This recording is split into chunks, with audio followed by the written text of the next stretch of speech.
We first crossed paths 8 years ago on the coast of Turkey.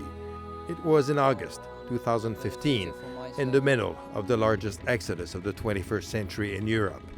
Mohammad Reza Rezaie was just a teenager back then, barely out of high school. Together with dozens of other Afghan migrants, he was about to try and cross the Aegean Sea aboard a rubber dinghy, hoping to reach Greece. Of course it's not safe, you know. I take risk, I take a big risk. But I think it's necessary for my life. Mohammad Reza had never left his country before. He was seeing and touching the sea for the very first time. Yeah, it tastes salty. This sea. He was understandably apprehensive. So that boat that sank, right now I'm really afraid, you know. Even my foot is shaking. The young man filmed his perilous journey aboard this inflatable boat, afraid he might not make it. Overcrowded, the raft quickly started filling up with water, and the engine stopped running. The dinghy drifted for 8 hours before finally being rescued. At that time we were hopeless. We said that we're all dying, you know. We were sure that we will die. This dramatic journey made the headlines and left its mark.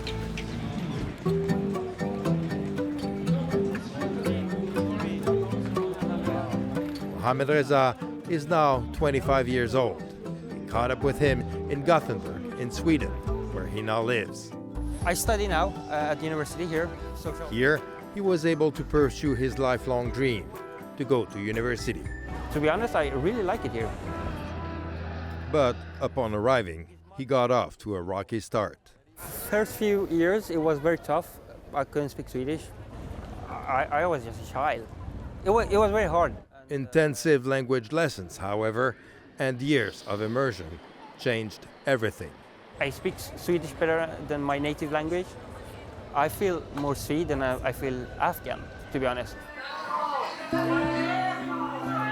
Over the past 8 years, Mohammad Reza had not looked back at those dramatic pictures. Yeah, it's strange to see that. Yeah, I was so naive, and I thought it will be fun. But yeah, it brings back a lot of memories, to be honest. The whole ordeal left him deeply traumatized. I nearly lost my life twice on the road. Many nights here in Sweden, especially the first few years, I cried myself to sleep. That I was in the dark. I didn't know if I'm going to stay or not, and that take a toll on you. Like it's mentally very, very hard. With time, however, things got better. He spent some time in therapy, met good people along the way, and finally got his papers, allowing him to stay. I was lucky that I got to meet the right people at the right time who helped me through stuff. Here we have my little sister and my brother. Mm-hmm. She's not that little anymore. She's like 20 years old now. Thanks to the residence permit, he was able to go back to his country and visit his family he had not seen for more than 7 years. Catching up with his beloved little sister was long overdue. Yeah, I miss her very much, very much. It was strange because she's almost as tall as me. So I was like, where is my little sister?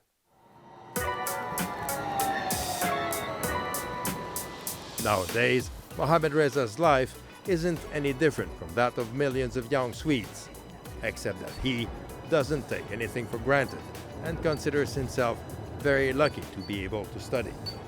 I love Sweden. I love how liberal it is, how free. I'm not paying a tuition to go to the university here, which is a dream for me, because I wouldn't be able to afford to going to university.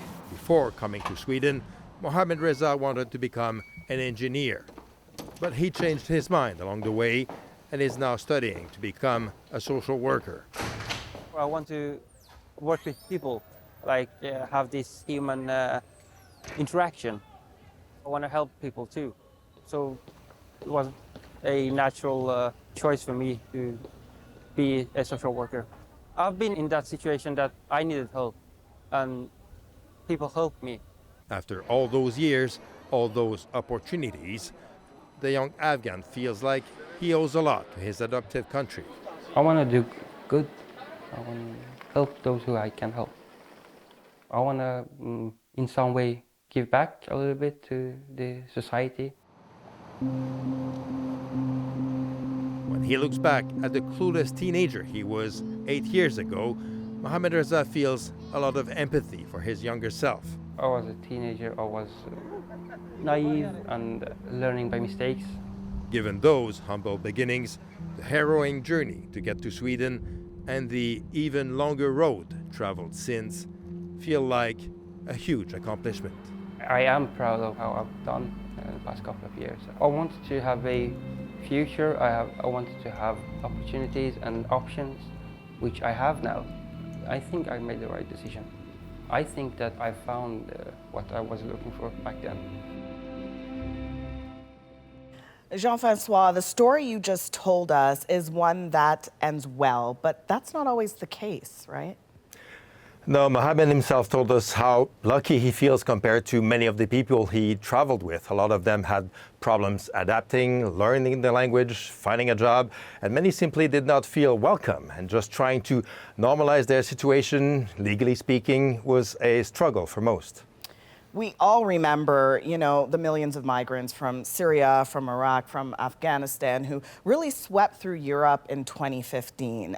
They were met with open arms pretty much everywhere, but those days seem to be gone. Asha, that's clearly a thing of the past. European countries have made it much harder to get in, so the migration routes have changed.